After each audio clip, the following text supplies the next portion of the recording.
In 1914, European high commands marched into the 20th century with 19th century battle plans. Generals expected victory through tight, disciplined infantry formations and sheer willpower.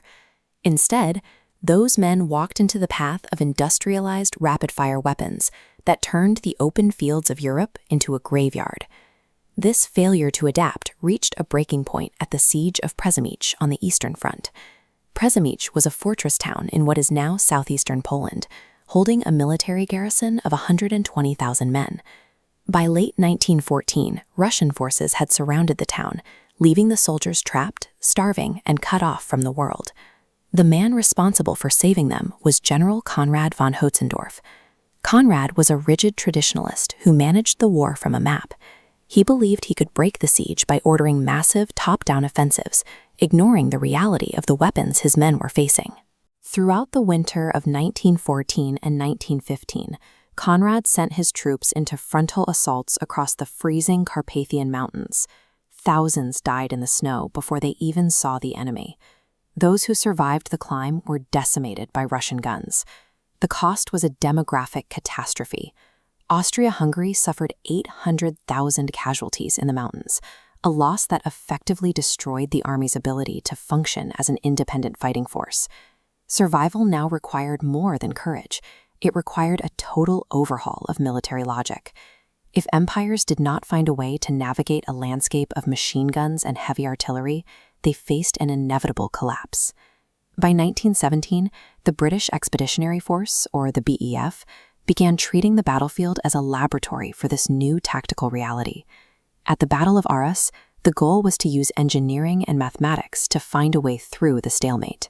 To protect the infantry from the shelling that had defined the early war, the British built a massive subterranean city. They utilized ancient chalk quarries and excavated new tunnels, allowing 24,500 men to move safely to the front lines through electrically lit subways. The British also mastered the Creeping Barrage. This curtain of high-explosive shells moved across the battlefield in timed increments. Infantry followed just paces behind. This required perfect synchronization. Gunners constantly adjusted for shell velocity to ensure the blast stayed exactly ahead of their troops. One small timing error meant firing directly into their own men.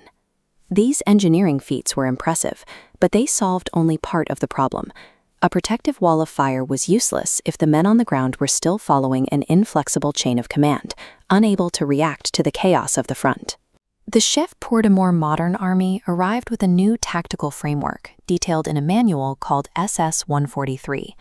This document ended the era of infantry advancing in long, slow lines, which had become a recipe for mass casualties. Instead of massive blocks of men, the infantry reorganized into small, independent platoons. Each became a self-contained team of specialists.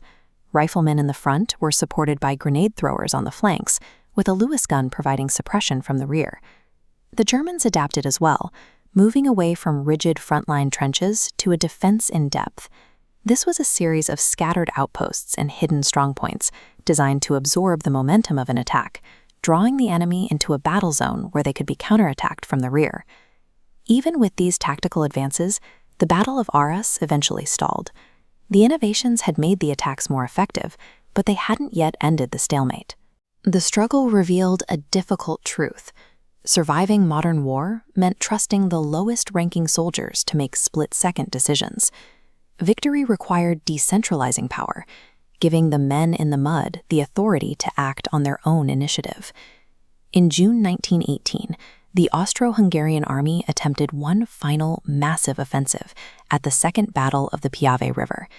They relied on their old model, a rigid frontal assault, expecting to overwhelm the Italian lines through sheer numbers. But the Italian commander, General Armando Diaz, had discarded the old, rigid defensive lines. He recognized that trying to hold every inch of ground was a death sentence in the age of modern artillery. Italy adopted an elastic defense, a mobile system of scattered strongpoints. Instead of a solid wall, the line bent backward, absorbing the impact. Logistics was key. Diaz organized 13 reserve divisions with 6,000 trucks, rushed to any part of the web under strain. The result was the destruction of the Austro-Hungarian offensive. Their rigid formations were pulverized by a defense that refused to stay still, marking a decisive victory for the modernized Italian army. The defeat at the Piave struck a blow to the Austro-Hungarian army's morale and cohesion, from which it would never recover. It signaled the beginning of the end for the empire, which would internally collapse only 4 months later. World War I was the death of 19th century illusions. The nations that survived the meat grinder were those that learned to let go of absolute control. They adapted to a world where power had to be decentralized, and success depended on the terrifying flexibility of modern war.